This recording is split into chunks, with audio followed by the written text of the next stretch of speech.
En esta sección veremos lo que son las acciones atómicas y cómo y cuándo se deben sincronizar. Veremos conceptos de la atomicidad en general y las herramientas que nos van a permitir asegurar esa atomicidad. El primer concepto que tenemos que ver es el estado de un programa concurrente. El estado de un programa concurrente es el valor que tienen todas las variables compartidas, locales de cada proceso, el valor de los registros y demás en un cierto instante de tiempo. Si uno cortara la ejecución de todos los procesos en un cierto momento y de alguna manera guarda todos esos valores, ese sería el estado de un programa concurrente. Cuando un proceso tiene que ejecutar el programa concurrente, lo que tiene que hacer es ejecutar una serie de sentencias. Esas sentencias, cada una de esas sentencias, en realidad está formada por una o más acciones atómicas. ¿Bien? Entonces, cuando un programa concurrente se está ejecutando, básicamente lo que ejecuta cada proceso ejecuta acciones atómicas. Una acción atómica lo que hace es una transformación de estado indivisible. ¿Qué significa? Los estados intermedios que se pueden llevar a cabo mientras se está ejecutando esa acción atómica no son visibles para los otros procesos. De esa manera no va a poder haber una interferencia en lo que está haciendo ese proceso por parte de los otros. Cuando uno ejecuta el programa concurrente, como dijimos antes, cada proceso va a estar ejecutando sus propias acciones atómicas y lo que se produce al fin y al cabo es un intercalado, un interleaving de esas acciones atómicas pertenecientes a distintos procesos.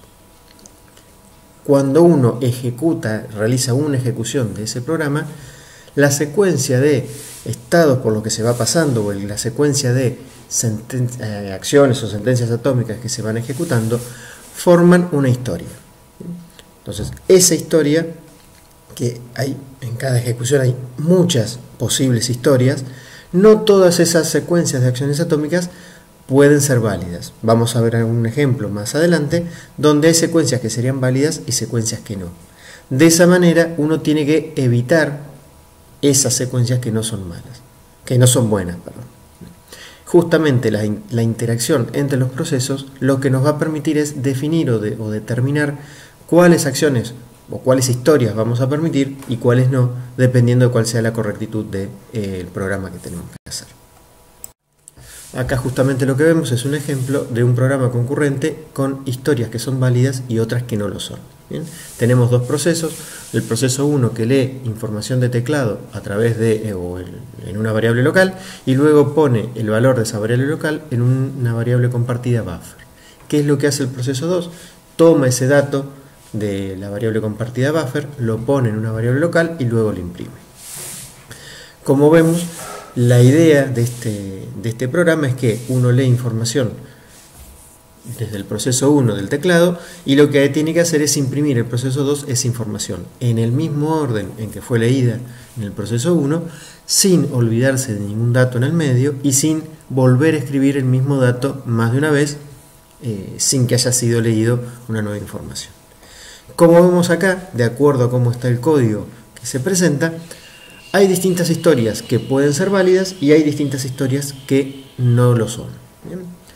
Si uno lee del teclado en la sentencia P11, lo pone en la variable compartida buffer en la sentencia P12, luego el proceso 2 ejecuta sus dos operaciones y así repetimos esa secuencia infinitamente, vamos a ver que es una historia válida. Otra historia válida podría ser que el proceso 1 lee el valor por teclado, luego lo pone en la variable buffer, luego el proceso 2 ejecuta la sentencia 2.1, cargando en una variable local su valor de buffer, y luego podemos nuevamente, una vez que ya se ha tomado ese dato y se ha puesto en la variable local i, podría ser que el proceso 1 vuelva a ejecutar sus dos sentencias. ¿Bien? Esa es otra historia válida. En cambio, si nosotros tenemos una historia en la cual se ejecuta la sentencia 1.1, luego el proceso 2 ejecuta la sentencia 2.1, estaría tomando el proceso 2 un valor de buffer que no existe, que es basura, o bien si estamos en una iteración que no sea la primera, podría estar tomando un valor que ya había sido impreso. ¿Bien? Esa es una historia mala. ¿Bien? Y como eso podemos un montón de ejemplos de ambos tipos de historia. ¿Qué es lo que debemos asegurar? Que se cumpla justamente la secuencia, el orden temporal necesario para que las historias sean válidas. ¿Bien? Justamente la sincronización por condición es la que nos va a permitir restringir todas esas historias posibles a las que realmente cumplen con el orden temporal necesario para resolver el problema que tenemos que implementar. ¿Bien? A ese programa obviamente habrá que agregar en algún momento esa sincronización que nos asegure que se cumpla la semántica del ejercicio. Lo primero que hay que definir son cuáles son las acciones atómicas de grano fino. Son aquellas que directamente ya son atómicas, que uno no debe generar nada por software para armarla, ni poner ninguna sincronización, ni nada por el estilo. En base a esas acciones atómicas de grano fino, uno arma las acciones atómicas de grano grueso, que son las que se arman por software, donde uno ahí sí va a tener que sincronizar esas sentencias, en particular por exclusión mutua, para que se dé esa atomicidad que uno necesita, pero que de por sí no existe. Lo que vamos a considerar como acciones de grano fino son las implementadas por hardware, o sea, son las sentencias de máquina o sentencias del assembler, digamos. ¿Bien? Por ejemplo, una operación de asignación o una sentencia de asignación A igual a B no es o no la vamos a considerar como atómica. Justamente ¿por qué? Porque internamente en las sentencias de máquina eso involucra dos acciones.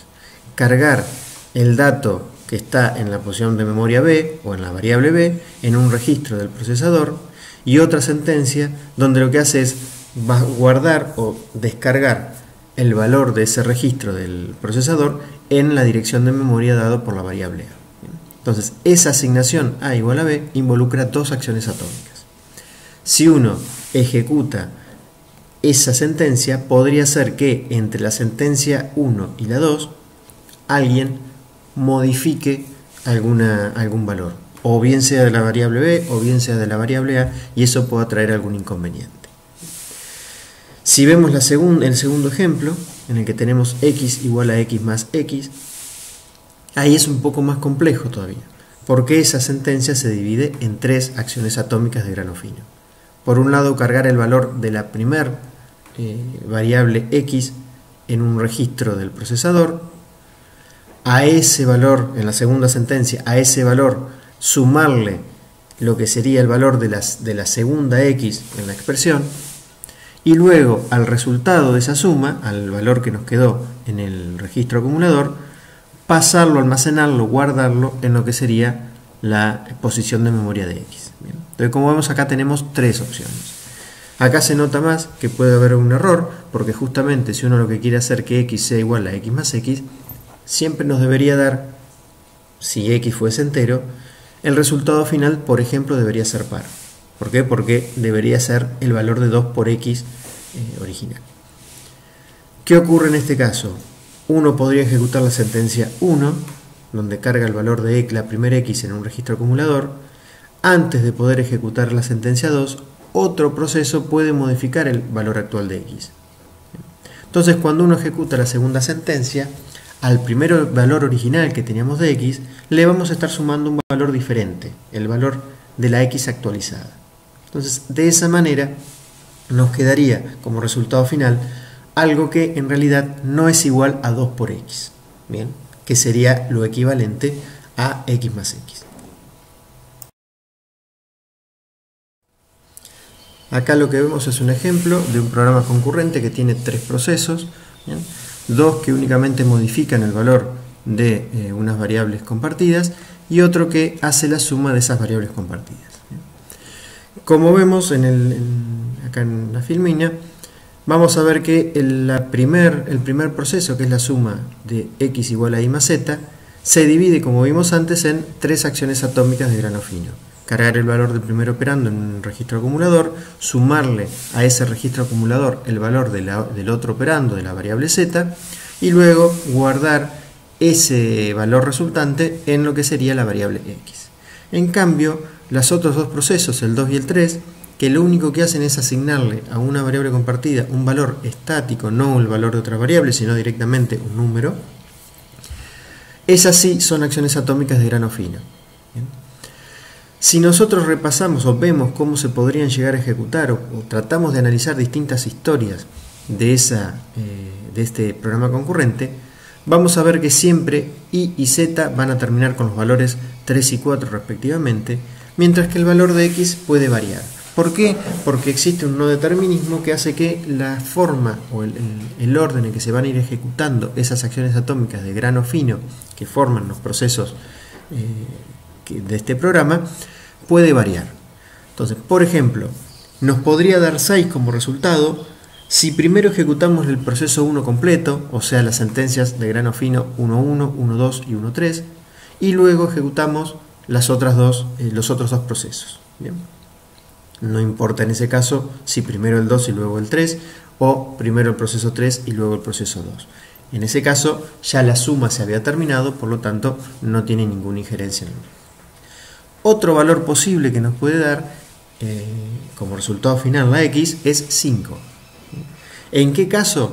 Si primero modificamos o primero se ejecuta el proceso 2 que modifica el valor de i y lo deja en 3, luego ejecutamos todas las acciones atómicas de grano fino correspondientes al proceso 1 y luego ejecutamos el proceso 3, en ese caso primero se modifica i dejando el valor de 3, luego se ejecuta la suma completa que sumaría ese 3 más el 2 del valor original de z y con eso nos daría 5. Otro valor posible es 8. En este caso primero ejecutamos la modificación, el proceso 3 que modifica el valor de z y lo pone en 4, luego hacemos la suma completa, las 3 acciones atómicas correspondientes a esa suma y luego ejecutamos el proceso 2. En ese caso también nos daría 8. Lo que hemos visto hasta acá son 3 ejemplos en el cual siempre se ejecuta la sentencia completa. En ningún momento vamos a ejecutar algunas acciones atómicas del proceso 1 intercaladas en el medio, otras del proceso 2 y del 3. Bien. Entonces vemos que si queremos intercalar esas acciones atómicas, nos pueden dar los mismos resultados que habíamos mencionado en los primeros casos. Bien. Por ejemplo, si ejecutamos la sentencia atómica de grano fino 1.1 y cargamos el valor actual del registro i, de la variable i, perdón, en un registro, luego ya al valor de i ya lo tenemos guardado, ya no nos van a, por más que lo modifiquen no nos afecta, luego ejecutamos la sentencia 2, el proceso 2, ¿bien? Y luego continuamos con la suma, entonces nos dará el mismo valor que nos había dado al principio, 6. ¿Bien? Eso es porque nosotros ya cargamos el valor de i y cualquier modificación que se haga, vamos a seguir trabajando con el valor viejo que habíamos cargado. ¿Bien? Lo mismo o algo similar podría ocurrir en el caso de la variable z. ¿Bien? Si yo primero leo y después la modifico, no se vería ninguna diferencia. En el ejemplo anterior vimos que el valor final de x podía variar por el dado el no determinismo de los programas concurrentes, pero cualquiera de esos valores que diera eran valores posibles. ¿Bien? Uno podía cortar el programa en un cierto momento, ver que el valor de las dos variables que tenía que sumar sumaban ese valor que daba como resultado. Acá vamos a ver un ejemplo en el cual tenemos otro inconveniente, o un inconveniente más que sí nos podría dar un valor incorrecto. Bien, en este caso ya no son 3 procesos, sino que son únicamente 2, donde uno hace la suma y otro hace las dos modificaciones de las variables compartidas. Fíjense que esas dos modificaciones, de x igual a 3 e y igual a 4, se tienen que hacer sí o sí en ese orden. Primero se modifica x y luego se modifica y, porque eso es un único proceso. Entonces, eso sí nos va a permitir que nos puedan dar datos o resultados, en el caso de z, erróneos. ¿Bien? Entonces, el primer proceso, z igual a x más y, se vuelve a dividir en 3 acciones atómicas de grano grueso, igual que lo vimos antes, mientras que el proceso 2, que hacía las dos modificaciones, va a tener en sí 2 acciones atómicas. La de poner en la variable x el valor 3, la sentencia y la acción atómica 2.1, y la de guardar en la variable y el valor de 4, la sentencia atómica 2.2. Obviamente los valores x e y van a terminar las variables x e y van a terminar con valores 3 y 4 respectivamente en todas las posibles ejecuciones, mientras que el valor de z, igual que antes, nos puede dar distintos resultados. Nos podría dar 4 en el caso de que primero se haga la suma completa y luego se ejecute el proceso 2 completo. Nos podría dar 5 en caso de que primero el proceso 2 ejecute la sentencia 2.1, o sea, modifique el valor de x, luego el proceso 1 se ejecuta completo haciendo la suma y luego el proceso 2 termina su ejecución ejecutando la sentencia atómica 2.2. Nos podría dar 6. Bien, en ese caso, ¿qué es lo que debería ocurrir para que nos dé 6? Primero se debería ejecutar la acción atómica 1.1, donde el proceso 1 lo que hace es guardar en un registro acumulador el valor actual de x, que es 2. Luego el proceso 2 se ejecuta por completo, modificando tanto la x y la y. Y luego el proceso 1 sigue con su ejecución. El valor de x ya lo había guardado en el registro, por lo tanto había guardado el valor original, el 2.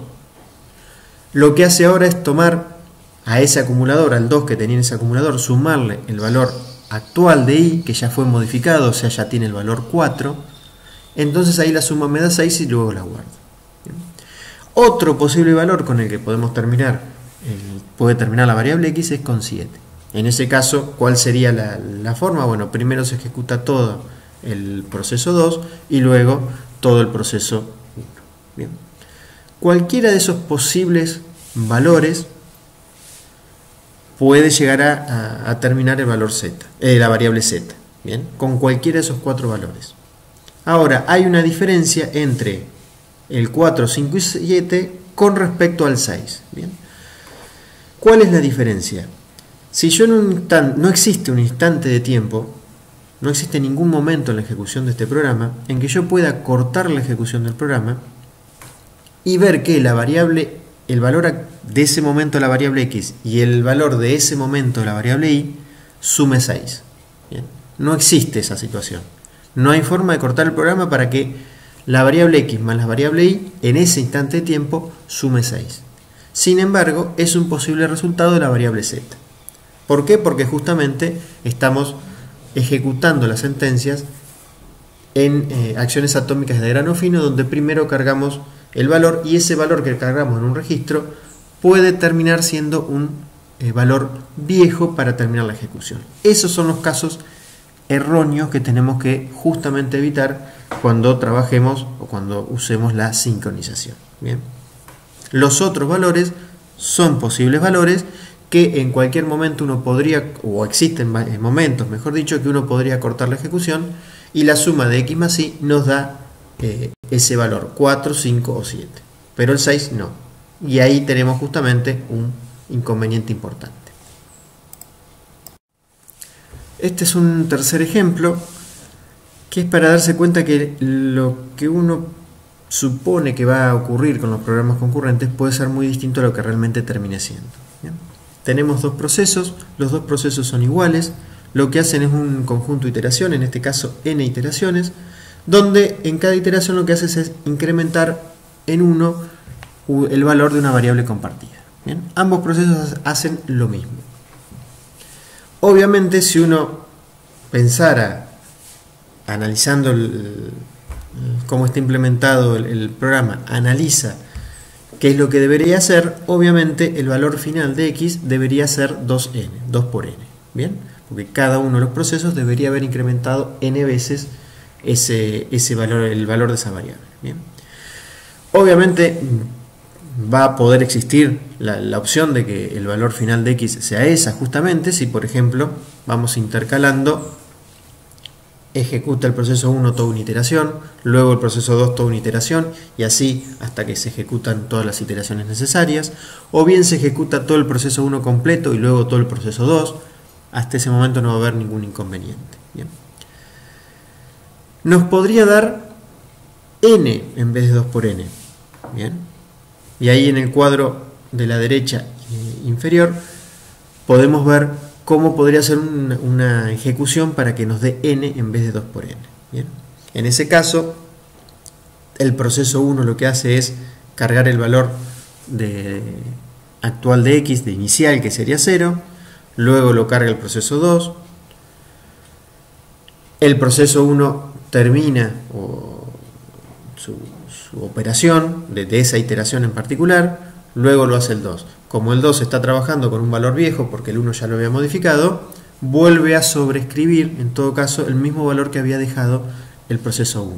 Bien, entonces ambos procesos hacen la primera iteración en ese orden que les dije. Primero los dos leen el valor de x y luego terminan su operación. Entonces los dos, cuando los dos terminaron esa sentencia, en realidad nada más se incrementó una vez el valor de x. Si esto se repite, este orden se repite en cada iteración de los procesos, al fin y al cabo vamos a terminar con un valor n. Bien. Cualquier variante en ese segundo caso va a ser que el valor final esté entre 2 más 1 y 2n menos 1. Bien. Pero incluso podemos llegar o puede llegar a pasar que el valor final de esta operación, de esta ejecución, nos dé hasta un valor igual a 2. En vez de darnos 2 por n, puede llegar a dar 2. En la siguiente transparencia vamos a ver justamente cómo se puede dar esa situación.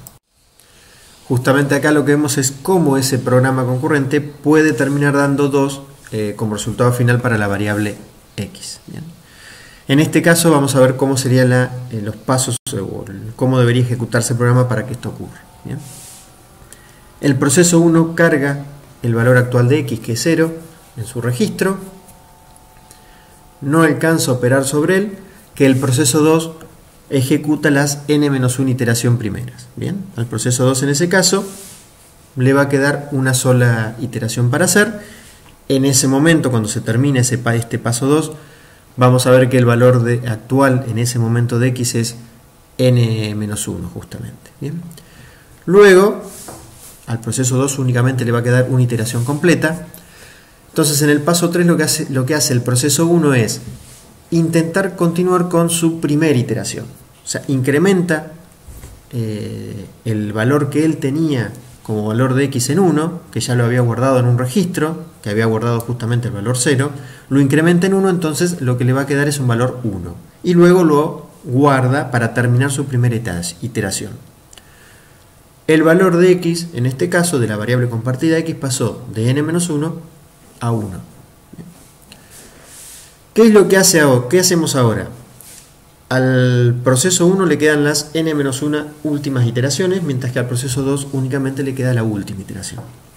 El valor en ese momento, antes de empezar el paso 5, el valor en ese momento es de x igual a 1. ¿Qué es lo que hace el proceso 2? Entonces va a comenzar su última iteración. Por lo tanto, carga el valor actual de x, que es 1, en su registro acumulador.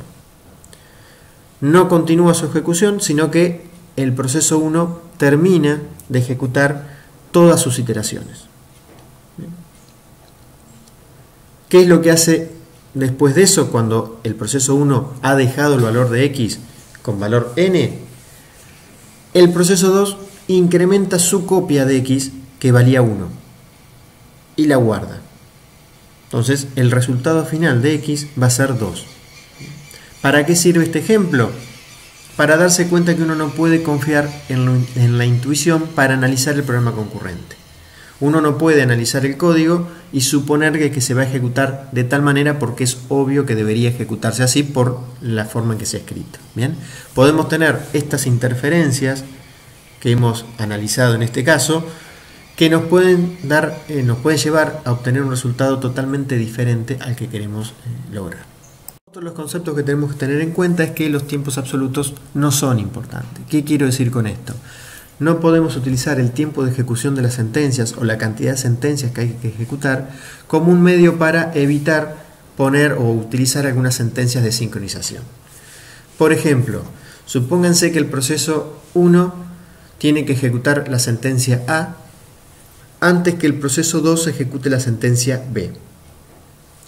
Pero el proceso 2, antes de ejecutar la sentencia B, tiene que hacer 25 sentencias, sumas, multiplicaciones, lo que sea. Que el proceso 2 tenga que hacer un montón de cosas antes que llegar a la sentencia B, que es la crítica, no significa que seguro el proceso 1, que tenía que hacer primero que nada la sentencia A, va a terminar antes que el proceso 2 llegue al punto B. ¿Bien? Por cualquier motivo, porque el procesador donde está el proceso B es más rápido, porque están utilizando la misma unidad de procesamiento y le ganó el lugar primero el proceso B y el proceso 2 y alcanzó a ejecutar todas las instrucciones, inclusive empezar a ejecutar la sentencia B. ¿Bien? Y además, otra de las cuestiones que tenemos que tener en cuenta es que los procesadores van cambiando, el tiempo de cada etapa dentro de un procesador, del pipeline de una ejecución del procesador, va cambiando. Podemos usar distintas unidades de procesamiento con distintas velocidades en cada una de estos pipelines. ¿Bien? Entonces no podemos tampoco confiar en eso. Lo que tenemos que hacer es poner toda la sincronización necesaria para asegurarnos que nunca una sentencia que debe ser ejecutada posterior a otra se ejecute de forma previa. ¿Bien? La sincronización la tenemos que hacer a mano, la tenemos que poner con alguna herramienta que tengamos, la tenemos que hacer por software, no tenemos que depender de cómo el hardware o los tiempos que el hardware tiene para poder ejecutar cada una de esas sentencias. De acuerdo a lo que hemos venido viendo con los ejemplos que vimos antes, lo que vamos a hacer justamente es definir cuáles son las acciones de grano fino o cuáles son las características que van a tener esas acciones de grano fino, las que suponemos las que son sentencias de máquina. Bien. Lo que vamos a suponer es que los valores de los tipos básicos se almacenan en elementos de memoria leídos y escritos como acciones atómicas. O sea, si tengo que leer o escribir un estero, una constante entera en una variable, o un carácter, o un doble, un flotante, casos simples, variables simples o tipos de datos simples, van a ser acciones atómicas de grano fino. El otro punto que tenemos que tener en cuenta, los valores se cargan en registros, se opera sobre ellos y luego se almacenan los resultados en memoria. Si tenemos que hacer una suma, por ejemplo, de variables, lo que hacemos es cargar el dato en un registro, trabajar siempre sobre ese registro y luego el resultado guardarlo en memoria. ¿Bien? Que es como vimos en los ejemplos anteriores, cómo hacíamos la división cuando hacíamos, por ejemplo, una suma. ¿Bien? El tercer punto es que cada proceso tiene su propio conjunto de registros. ¿Bien? Cada uno va a tener su propio conjunto de registros, AX, BX, todos los registros del procesador va a tener los propios, que cada vez que tiene que dejar el procesador va a tener que guardarse toda esa información en un espacio de direcciones local de ese proceso, para luego, cuando tiene que continuar su ejecución, volver a dejar todos esos valores en los registros y continuar. De esa manera vamos a poder mantener los valores con los que veníamos trabajando en el medio de la ejecución de una sentencia. El cuarto punto dice que todos los resultados intermedios de evaluar una expresión compleja se almacenan en registros o en memoria privada del proceso. ¿Bien? O sea, no hay forma de que algo intermedio sea guardado en una variable compartida. Por lo tanto, de esa manera nos vamos a poder asegurar que lo que se está ejecutando, si estamos ejecutando una cierta sentencia, no nos van a cambiar ciertos valores interiores. Eso nos puede traer ciertos problemas, como seguir trabajando con datos que podemos o deberíamos considerar antiguos o viejos. Una de las cosas que necesitamos justamente en los programas concurrentes es que los distintos procesos ejecuten sus sentencias o grupos de sentencias de forma atómica. Es decir, que mientras se está ejecutando algún grupo de sentencias que utilice o no variables compartidas, ningún otro proceso pueda interferir en el medio y modificar variables o datos que necesita o que está trabajando ese proceso. De esa manera, por un lado, si una sentencia o un grupo de sentencias que no utiliza ningún tipo de variable compartida, no importa cuántas sentencias atómicas de grano fino se incluyan dentro de ella, se va a ejecutar atómicamente. ¿Bien? En cambio, si en una expresión o en una sentencia estamos haciendo referencia a variables compartidas, pero que no son modificadas por ningún otro proceso, sí pueden ser leídas pero no modificadas, entonces aunque no parezca que sea atómica porque puede incluir varias acciones atómicas de grano fino, igual se va a estar ejecutando de forma atómica o aparentemente de forma atómica, ya que nadie va a poder modificar o alterar esos datos con los que está trabajando. Por lo tanto, el resultado que va a lograr tener sería el correcto. El problema es que no siempre esto va a ocurrir. Tenemos casos en los que sí podemos estar haciendo referencia a otras variables que son, o a variables compartidas que son modificadas o alteradas por otros procesos en el transcurso de su ejecución. ¿Bien? Entonces, ahí es donde tenemos que ver cómo lo podemos resolver. Entonces, en este caso, en principio, necesitamos establecer algún requerimiento más débil, que no solo digamos que se pueden ejecutar cosas donde no hace referencia a variables compartidas que sean modificadas por otro proceso. ¿Bien? Necesitamos también resolver el caso en el cual las variables compartidas pueden llegar a ser modificadas por otro proceso. Entonces, lo primero que vamos a ver es el significado de lo que es una referencia crítica. La referencia crítica en una expresión es una referencia a una variable que es modificada por otro proceso. ¿Bien? En este caso vamos a suponer que cuando estamos hablando de una referencia crítica es a una variable simple, leída y escrita atómicamente, es decir, la que son tipos simples como enteros, flotantes, caracteres y cosas por el estilo. Teniendo ya el concepto de lo que es una referencia crítica, lo que vamos a definir es la propiedad de lo sumo una vez. Justamente la propiedad de lo sumo una vez nos va a permitir asegurar que una sentencia que cumpla esta propiedad va a poder ejecutarse como si fuese atómica, aunque no sea atómica y aunque haga referencia a variables que son compartidas y modificadas por otro proceso. Entonces, una sentencia de asignación, x igual a una expresión e, satisface la propiedad de lo sumo una vez si la expresión e contiene a lo sumo una referencia crítica y en ese caso x, que es donde se asigna el resultado, no es referenciado por otro proceso, o bien si e no contiene referencias críticas, en cuyo caso x sí puede ser leído por otro proceso. ¿Qué quiere decir el punto 1? Que si en la expresión e se está haciendo referencia a una variable compartida que es modificada por otro proceso, a lo sumo una, entonces nadie puede estar accediendo a x porque podríamos tener un problema de interferencia. El punto 2 lo que dice es, en el caso de que la expresión e únicamente esté haciendo referencia a variables locales al proceso, a ninguna variable compartida, entonces en ese caso, o al menos modificada por otro proceso, entonces en ese caso x sí puede ser leída por otro proceso que no va a haber ningún tipo de inconveniente. Cuando hablamos de no una asignación, sino directamente la ejecución de una expresión, como puede ser una condición en un if o cosas por el estilo, satisface la propiedad de a lo sumo una vez si no contiene más de una referencia crítica. O sea, si a lo sumo está haciendo referencia a una variable compartida, leída por otro proceso y una sola vez. ¿Bien? Básicamente lo que significa que puede haber a lo sumo una variable compartida y puede ser referenciada a lo sumo una vez. ¿Bien? Esto como un resumen de lo que sería la propiedad a lo sumo una vez por completo. ¿Bien? Puede haber a lo sumo una variable compartida y puede ser referenciada a lo sumo una vez, no más de eso. Como mencionamos antes, si una sentencia de asignación cumple la propiedad de lo sumo una vez, entonces su ejecución parece atómica, aunque esto involucre una serie de acciones atómicas de grano fino y a su vez haga referencia a alguna variable compartida por otro proceso. ¿Bien? ¿Por qué? Porque la variable compartida será leída o escrita solo una vez. Como vemos abajo, vamos a tener acá una serie de ejemplos para ver justamente si cumple o no la propiedad de lo sumo una vez. ¿Bien? En este caso, en cada uno de estos ejemplos, tenemos dos procesos donde cada uno de esos procesos tiene una única sentencia, ¿bien? Una única expresión. ¿Bien? En el primero de los casos tenemos dos variables compartidas x e y.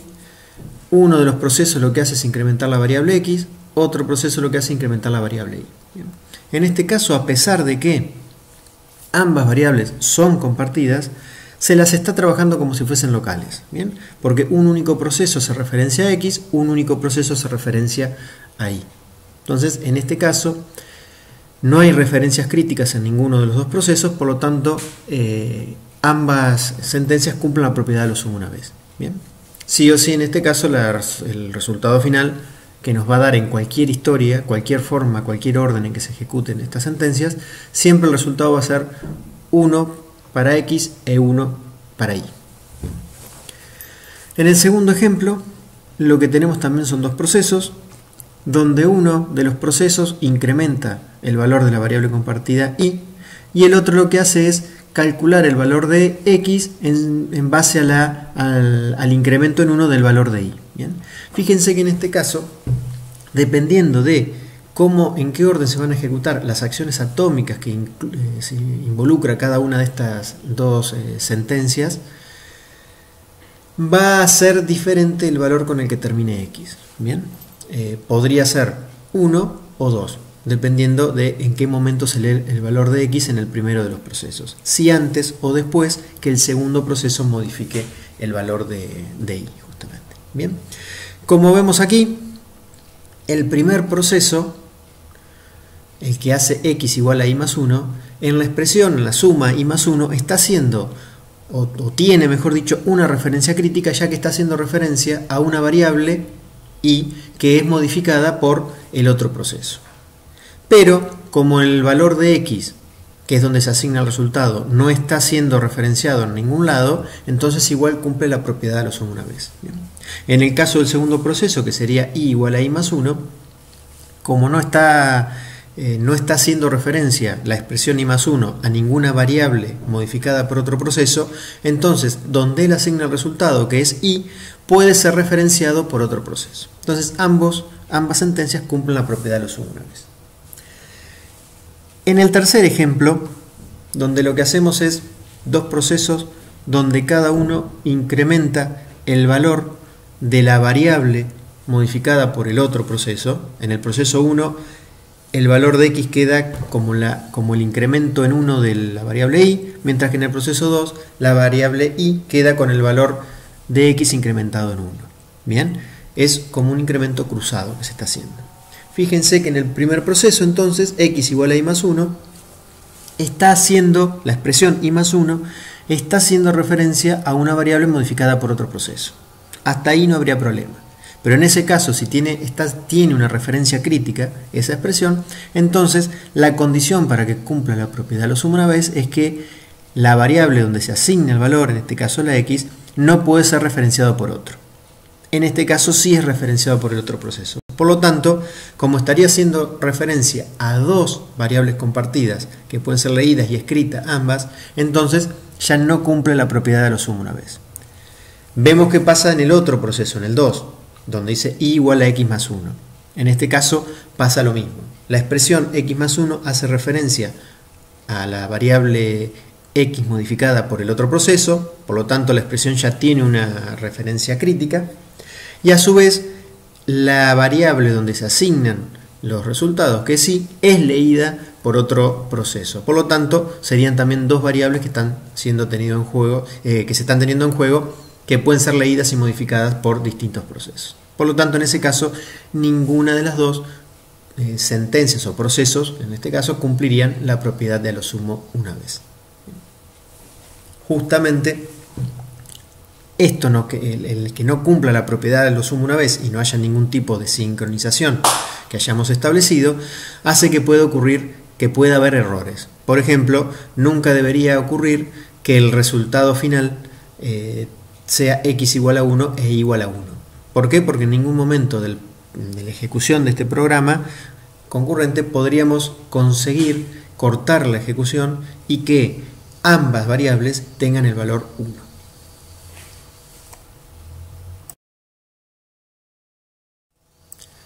Entonces, hasta acá lo que hemos visto es que justamente si una expresión cumpliera con la propiedad de lo sumo una vez, o bien no estuviese ni siquiera haciendo referencia a variables compartidas, entonces se puede ejecutar como si fuese atómica, que no va a haber ningún inconveniente, no va a haber interferencias, no va a haber ningún problema en su ejecución. Así incluya esto una serie de acciones atómicas de grano fino. Bien, la atomicidad se va a cumplir igual.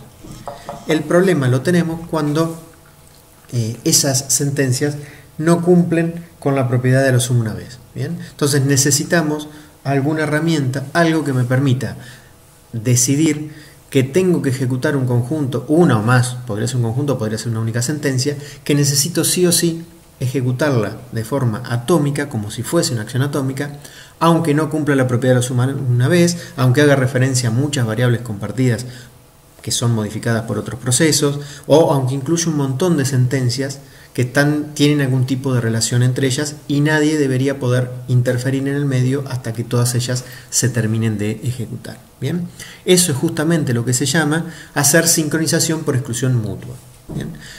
De alguna manera programar un bloque de sentencias que esté seguro que se van a ejecutar sin que ningún otro proceso en el medio pueda interferir.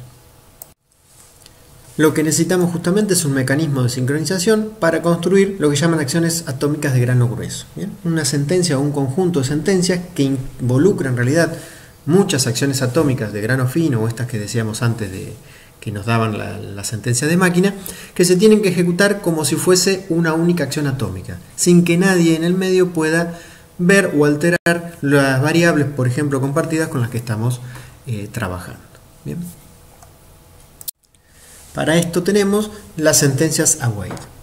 Estas sentencias nos van a poder permitir justamente ejecutar un conjunto de sentencias en forma atómica, por ahora para desarrollar soluciones con pseudocódigo. Después veremos cómo estas, con distintas herramientas, cómo se pueden simular este tipo de sentencias. Bien, esto es más que nada para poder empezar a trabajar y ver la idea de cómo deberían resolverse, suponiendo que tenemos algún mecanismo para realizar esta sincronización por exclusión mutua en particular, y vamos a ver que también nos va a servir para sincronización por condición. Bien. En este caso lo primero que vemos es cómo podemos implementar sincronización por exclusión mutua únicamente. Bien. Entre menor y mayor lo que tenemos que hacer es poner la sentencia o conjunto de sentencias que tenemos que ejecutar con una acción atómica de grano grueso, y nos aseguramos que ningún otro proceso al mismo tiempo puede estar ejecutando ese pedacito de código. ¿Bien? No puede haber dos procesos al mismo tiempo ejecutando esa acción atómica de grano grueso. Obviamente que si dentro de esa expresión estamos haciendo referencia a la variable compartida A y hay otro proceso que está modificando la variable compartida A sin haber definido una acción atómica de grano grueso con este menor mayor, bueno, ahí igualmente va a poder realizar, generarse una interferencia. ¿Bien?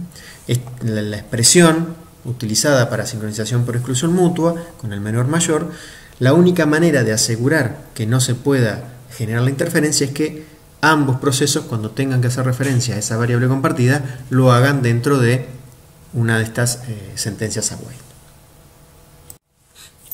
Lo que vimos recién son sentencias atómicas, en todo caso incondicionales. ¿Bien? Una vez que el proceso llegó a ese punto y logra acceder de forma exclusiva a ese bloque de sentencias, las va a poder ejecutar sin inconveniente. Si hay otro proceso que esté ejecutando ese bloque, entonces va a tener que esperar hasta que se libere. Pero una vez que logra encontrarlo libre como para poder acceder y ejecutar las expresiones, la expresión E sin que nadie interfiera, lo va a poder hacer. Eso es lo que se llama sentencias atómicas incondicionales. Pero las sentencias await también nos va a permitir, además de hacer sentencias atómicas incondicionales, hacer sentencias atómicas condicionales. ¿Qué se refiere esto? Esto lo que hace es unir sincronización por exclusión mutua con sincronización por condición, ambos en una misma expresión. En este caso, uno lo que va a decir es que el proceso con exclusión mutua va a tener que esperar hasta que la condición B sea verdadera. Y cuando la condición B es verdadera, sin salir de esa exclusión mutua, va a poder ejecutar el conjunto de sentencias S. ¿Bien? Si no hubiese encontrado, cuando logra acceder a esta sentencia web, si no encontró que la condición B es verdadera, lo que tiene que hacer es deja por un instante la exclusividad en el acceso a esa zona para que otro pueda entrar y se quede esperando al principio en esa misma sentencia wait hasta que logra encontrar que B es verdadero. Cada vez que evalúa B, lo está haciendo dentro de la exclusión mutua dada por las sentencias await. Si la condición es falsa, libera la sección crítica y después volverá a entrar hasta que logre encontrar la verdadera. Si encuentra la condición B verdadera, entonces automáticamente, sin salir de esta exclusión o de esta atomicidad que nos da la sentencia White, ejecuta las sentencias S. Esto es para que justamente mientras se chequeó que la condición es verdadera y empiece a ejecutar el conjunto de sentencias S, nadie en el medio haya podido modificar el valor de esa condición. Nos asegura eso. Entonces, esta sentencia White, que es la completa, lo que dice es: espera hasta que la expresión B, la condición B, sea verdadera. Ahí nos estaría dando justamente la sincronización por condición. Y una vez que es verdadera, sin salir de la atomicidad, ejecuta el conjunto de sentencias S. Ahí nos está dando la parte justamente de sincronización por exclusión mutua. Bien. Esta sentencia, a su vez, podría no requerir, como vamos a ver más adelante, el ejecutar un conjunto de sentencias, sino únicamente servirnos como sincronización por condición, que en ese caso únicamente tendríamos la parte del await y la condición booleana B, sin S, que es el conjunto de sentencias que se ejecuta. En ese caso únicamente estaríamos ejecutando sincronización por condición. En resumen de estas sentencias await, justamente lo que tenemos es una sentencia que tiene un alto poder expresivo, me sirve para justamente representar exclusión mutua y sincronización por condición al mismo tiempo o por separado, pero el costo de implementar esto es muy fuerte, es un costo demasiado alto, muy difícil de poder implementarse concretamente como si fuese una herramienta de algún lenguaje en particular. Vamos a poder de alguna manera simularlo, tratar de resolverlo con otras herramientas, pero no vamos a tener una expresión, un tipo de sentencias que sea tan poderoso como el que estamos viendo acá, que es en realidad para realizar soluciones con pseudocódigos. Como vemos acá, el await general es el que tiene, acá tenemos un ejemplo, que dice que el proceso para poder ejecutar esa sentencia, esa acción atómica de grano grueso, tiene que esperar hasta encontrar que S, que la variable S que sería compartida, sea mayor que 0, y cuando encuentra que es mayor que 0, lo que hace es decrementarla en 1. Todo eso en forma atómica.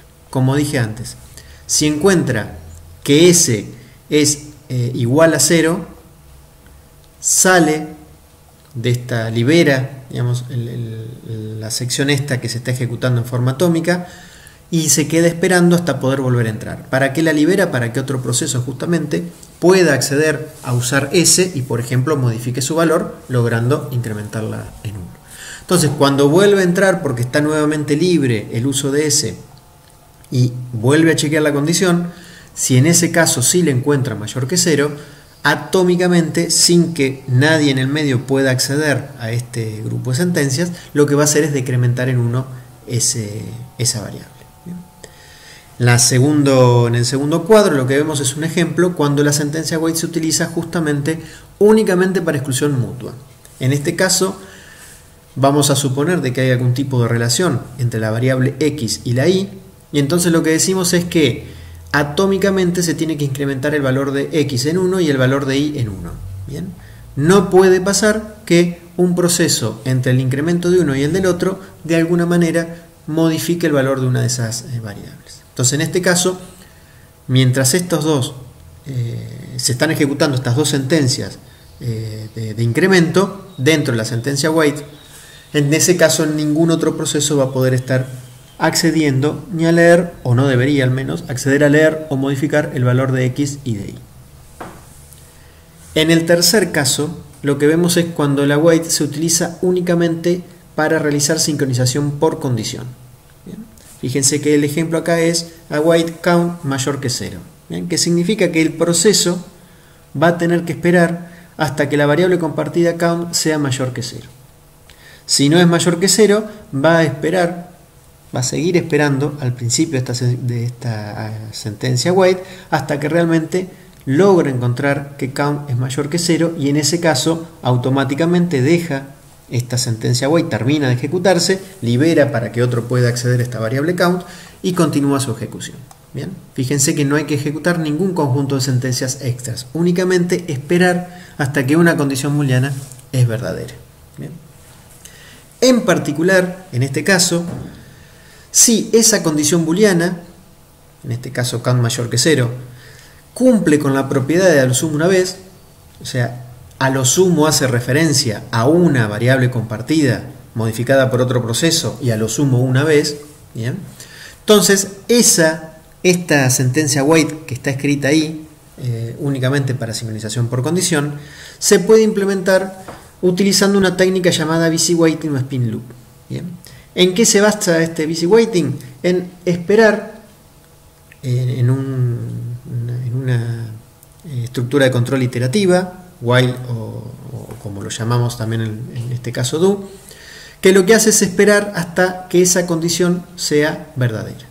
Bien, entonces este await que estamos viendo para sincronización por condición se puede implementar, y esto sí implementar realmente en un lenguaje, en cualquiera de los lenguajes, no acá sí deja de ser un pseudocódigo, realmente esa sentencia se puede implementar directamente como se ve abajo con while not b. Mientras la condición b sea falsa, me quedo iterando en ese while. Bien, cuando salimos de ese while es porque la condición es verdadera. Bien, entonces en ese caso estaríamos pasando lo que habíamos implementado con el await a una implementación con un lenguaje verdadero.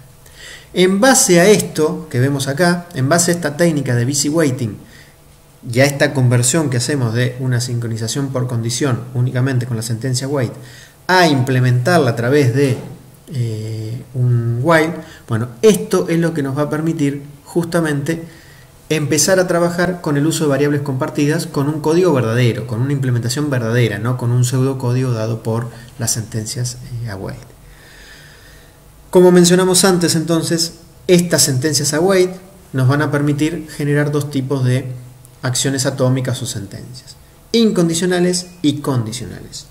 Incondicionales son las que no utilizan la condición o la espera por la condición, las que no utilizan justamente la palabra await.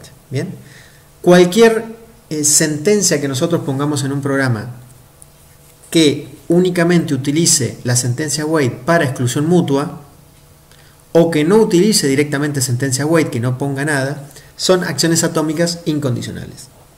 Cuando la sentencia que estamos utilizando con el await tiene que utilizar la condición, lleva concretamente la palabra await y la condición booleana, esos son lo que se llaman sentencias atómicas o acciones atómicas condicionales. ¿Por qué? Porque en ese caso no importa si el proceso tiene o no el control de, por ejemplo, la unidad de procesamiento, no importa si puede o no ejecutar una sentencia, si la condición no se cumple, el proceso se tendrá que quedar bloqueado ahí esperando hasta que la condición sea verdadera. Que eso justamente lo diferencia de lo que sería, por ejemplo, un if. Si yo tengo un if, chequeará la condición, si es verdadera hace una cosa, si es falsa hace otra, pero continúa trabajando, no se bloquea. En cambio con el await sí. Por eso es que se llama condicionales. Para poder continuar su ejecución, sí o sí necesita que la condición booleana dada por el await sea verdadera. Si no, se bloquea ahí hasta que eso sea verdadero. En este caso lo que tenemos es un pequeño ejemplo que ya hemos hablado, ya hemos mencionado, el problema de productor-consumidor, donde hay un único proceso productor, un único proceso consumidor. Tenemos un buffer limitado de un tamaño n, donde el productor lo que hace es generar elementos y dejarlos en ese buffer para que el consumidor los pueda tomar y consumirlos. El consumidor debe tomar los elementos de acuerdo al orden en que fueron hechos, en que fueron depositados. Bien, esa es la condición básica que tenemos que cumplir. Obviamente el consumidor no puede tomar un elemento de un buffer que está vacío, ni un productor puede dejar un elemento en un buffer que está lleno. Bien, de este ejemplo lo importante que tiene justamente es que nos permite trabajar con ambos tipos de sincronizaciones. Necesitamos sincronización por condición, para que el productor no deje un elemento en un buffer lleno, ni que tampoco lo descarte cuando lo encuentra lleno, sino que tenga que esperar hasta que haya un lugar para dejar ese elemento que generó, y tampoco que un consumidor tome un elemento de un buffer vacío, y tampoco que siga haciendo otra cosa, sino que espere hasta que haya algo para poder tomarlo y continuar. Bien, entonces vemos aquí que justamente en el productor lo que necesitamos es, además de generar en cada iteración un elemento, es después de generado ese elemento, esperar a través de una sentencia wait hasta que la cantidad de elementos del buffer sea menor que n. Si es igual a n, tendré que esperar ahí bloqueado hasta que realmente sea menor que n. Si es menor que n, y sin salir del uso exclusivo de esas variables, lo que hago es depositar en el buffer el elemento generado y obviamente incrementar la cantidad de elementos del buffer para que el consumidor en ese caso sepa que hay un elemento más, o además se vaya llevando la cuenta de cuántos elementos hay en ese buffer. Depositar, hacer el push, depositar el elemento en el buffer e incrementar la cantidad, sí o sí se tiene que hacer en forma atómica. Si yo no lo hiciera los dos en una única sección, en una única atomicidad, el problema que podría tener es que podría dejar un elemento en el buffer, no alcanzar a incrementar y que otro haga una modificación sobre ese buffer cuando no era real la cantidad de elementos que figuraban en la variable count. ¿Bien? Entonces tiene que incluirse esas dos cosas en la misma acción atómica. ¿Bien? Y sí o sí esperar hasta que haya un lugar para poder dejar el elemento. Del otro lado, el consumidor sí o sí va a tener que esperar que haya al menos un elemento en el buffer, por eso utilizamos la sentencia wait con la condición count mayor que 0. Una vez que encontró que hay un elemento al menos en el buffer, atómicamente tiene que sacar el elemento de ese buffer y decrementar la cantidad. Si no lo hace también atómicamente, quedaría desfasado la variable count con la cantidad real de elementos que hay en ese buffer. Es importante tener en cuenta que cuando estamos accediendo a una call, en este caso como está implementado el buffer, no se puede al mismo tiempo estar haciendo dos procesos un push, dos procesos un pop, o un proceso un push y otro proceso un pop. ¿Bien? Hay un único proceso que puede estar modificando el valor de ese buffer, sea tomando o sea sacando cosas de él.